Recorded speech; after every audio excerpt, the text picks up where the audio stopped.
तो AIMIM chief Asaduddin Owaisi बहुत आजिज आ गए हैं, बहुत परेशान हैं। उनको लगता है कि भारतीय जनता पार्टी की बी टीम होने का जो उनके ऊपर चस्पा लग गया है, उसकी वजह से मुसलमानों में उनकी लोकप्रियता होने के बावजूद उनको अपेक्षित वोट नहीं मिल पा रहा है। और जबकि वो उसके हकदार हैं, जैसा वो कहते हैं कि मुसलमानों का रहनुमा कोई मुस्लिम होना चाहिए जो उनके जज्बात समझ सके, जो उनकी बात समझ सके, जो उनकी रवायतें समझ सके, जो उनके मुद्दे समझ सके। लेकिन इसके बाद भी भारतीय जनता पार्टी के लिए वो वोट कटवा की भूमिका में है। ये जो उनके ऊपर पोस्टर विपक्ष ने चिपका दिया है, अब उससे वो आजीज आ गए और उसको उखाड़कर फेंक देने के लिए उन्होंने थोड़ा सा इस बार दरियादिली दिखाई है। जिस बिहार में उन्होंने पिछली बार विपक्ष, खासतौर से आरजेडी को बहुत ज्यादा नुकसान पहुंचाया था, इस बार उन पर और कांग्रेस पर थोड़ा सा वो करम कर रहे हैं। पहले उन्होंने 40 में से 16 सीटों पे प्रत्याशी उतारने का ऐलान कर दिया था, लेकिन अब उन्होंने 16 में से 2 सीटें, पूर्णिया और कटिहार, वहां पर जो है AIMIM का प्रत्याशी नहीं लड़ेगा। और ये दोनों सीटें बड़ी महत्वपूर्ण हैं। इस लिहाज से महत्वपूर्ण है क्योंकि अगर हम बात करें कटिहार की, तो वहां से कांग्रेस में जो अब एनसीपी से वापस चले गए हैं, तो तारिक अनवर कद्दावर नेता रहे हैं, तारिक अनवर के लिए उन्होंने वो सीट खाली कर दी है। इसी तरीके से आरजेडी सुप्रीमो लालू यादव की बहुत करीबी बीमा भारती के लिए जो पूर्णिया सीट है, और पूर्णिया के साथ इंटरेस्टिंग फैक्ट ये भी है कि वास्तव में ये सीट पप्पू यादव की है, लेकिन पप्पू यादव का विलय करवा लिया, सब कुछ करवा लिया, लेकिन लालू यादव ने ऐसा धोबी पछाड़ मारा है कि उनकी बजाय बीमा भारती को दे दिया। और इन बीमा भारती के लिए लालू यादव वहां ने तेजस्वी यादव को वहां जहाज से, मतलब हवाई जहाज से नामांकन कराने भेजा था बीमा भारती का। आप समझ लीजिए कि कितना, मतलब उस पर जोर दे रहे हैं। तो इन दोनों सीटों पर जो ओवैसी ने दरिया दिली दिखाई है, तो ये संदेश देने की कोशिश की है कि कैसे जो है वो देखिए वोट कटवा नहीं है, वाकई जहां पर जरूरत है वो दिल बड़ा करने को तैयार है, लेकिन वो तो विक्टिम कार्ड भी खेल रहे हैं।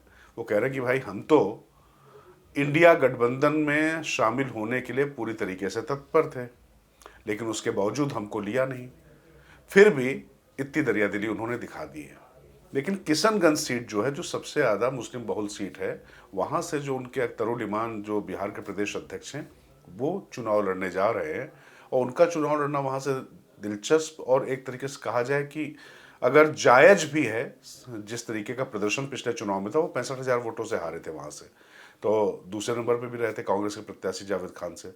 तो ऐसे में वहाँ पर उनका जो है हक भी बनता है। तो इसलिए 2 सीटों को छोड़कर, मतलब जिसको कहते हैं ना नाखून कटा के शहीद होना, तो वो शहीदों की सूची में नाम दर्ज करा लेते हैं ना जो तमाम लोग नाखून कटा के। तो हमने देखिए 2 सीटें छोड़ दी, हम वोट कटवा नहीं है, लेकिन बाकी जगह वो लड़ रहे हैं असदुद्दीन ओवैसी।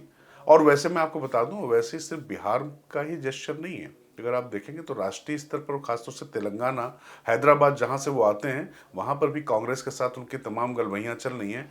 ओवैसी पूरे देश में घूम रहे हैं, उनके जो छोटे भाई है, मतलब असदुद्दीन ओवैसी सीनियर ओवैसी पूरे देश में घूम रहे हैं। उनके जो छोटे भाई हैं अकबरुद्दीन ओवैसी, वही ओवैसी अकबरुद्दीन जिन्होंने कहा था थोड़े देर के लिए पुलिस हटा दीजिए, हम बता देंगे कि क्या हम हैं और क्या तुम हो।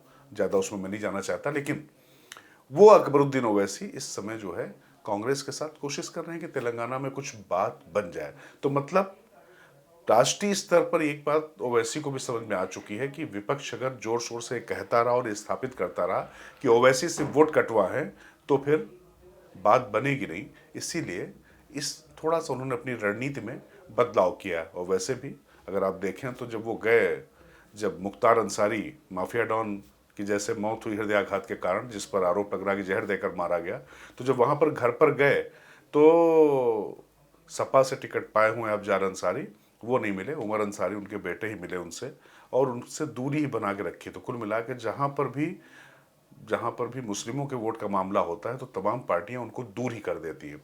तो ये जो है उन्होंने अब नया ये जो दांव खेला है, उनका ये नया पासा, ये देखना होगा कितना काम आता है। लेकिन निश्चित तौर पर ओवैसी जिस लक्ष्य की ओर बढ़ रहे हैं कि धीरे धीरे मुस्लिमों के बीच में उनका रुतबा बढ़े, उनकी लोकप्रियता ही ना बढ़े, उनकी विश्वसनीयता बढ़े कि उनकी आवाज़ वही है। तो उस दिशा में ये 2 सीटें कटिहार और पूर्णिया बहुत इंपॉर्टेंट है। ये सीमांचल की वो सीटें हैं जिसमें पिछली बार विधानसभा चुनाव में ओवैसी ने आरजेडी का बंटाधार करके रख दिया था। तो ये देखना होगा कि ओवैसी का ये दांव मुसलमानों के बीच में उनको कितनी विश्वसनीयता और दिला पाता है। विपक्षी जो उन पर तमगा लगाते हैं बीजेपी की बी टीम होने का, वो कितना इससे कट पाता है। तो अभी इतना ही, मुझे दीजिए इजाज़त। मैं राजकिशोर, बुलंद भारत टीवी, ताकत आपकी।